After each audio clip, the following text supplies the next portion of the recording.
Hello, everyone. Welcome to week two of the course here. I hope everybody had a good week and you're having a good Memorial Day weekend.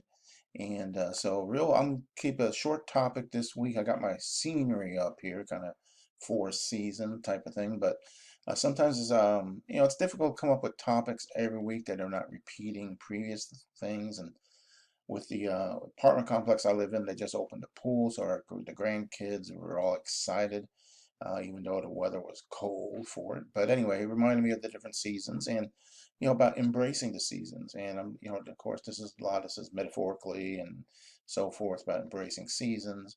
But the thing is, we have all these different things that go on in our lives, good things, bad things, whatever the case is. Sometimes a lot of failures. And so this one quote here is about don't be afraid to start over again. Uh, this time you're not starting from scratch, you're starting from experience. And so some of us who are older, we can say from the experience perspective, we learn from mistakes. We also learn from other people's mistakes, watching and seeing what other people do and the things they do that don't work out right, trying not to repeat their mistakes too. So everything kind of interacts, but you got your school, you got personal life, professional life, all the other things. So there's a lot of things going on. There's a lot of chapters in your life. Right now you're doing school. This is a chapter.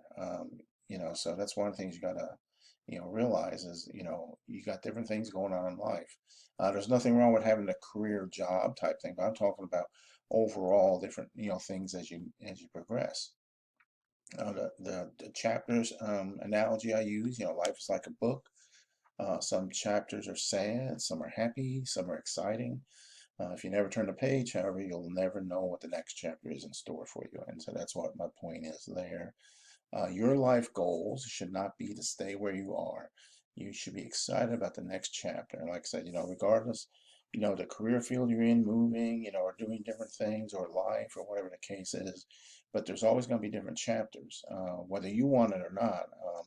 You may have the choice of jumping to the next chapter, but sometimes you don't get that choice. So you need to figure out how to embrace, the title of my little topic here, embrace the season, embrace the chapters and the changes that happen, and move on. So, uh, with that, my question to you would be, what are your plans for the next chapter and season of your life? All right, welcome to week two of the course here.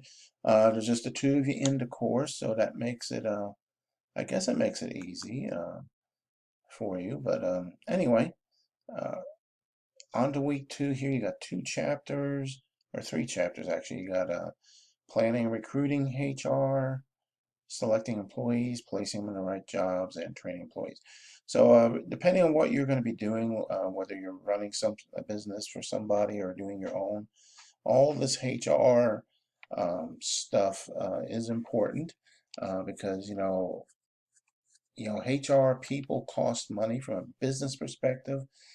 Every time an employee quits, it costs the company money. And if you would like, so you need to think from that perspective of the business owner, or if you're the owner, you just spent 6 months training an employee, paying out thousands of dollars in salary and training time, and then they just up and leave. Now you have to start all over again.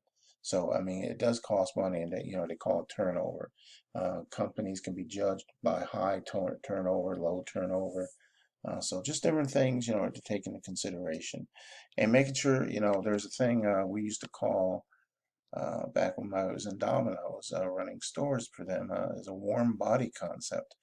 A lot of places are just happy to get a warm body.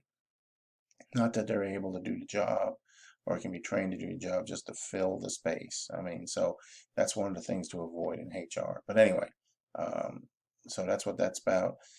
Discussions, the quiz, just, do like you're doing.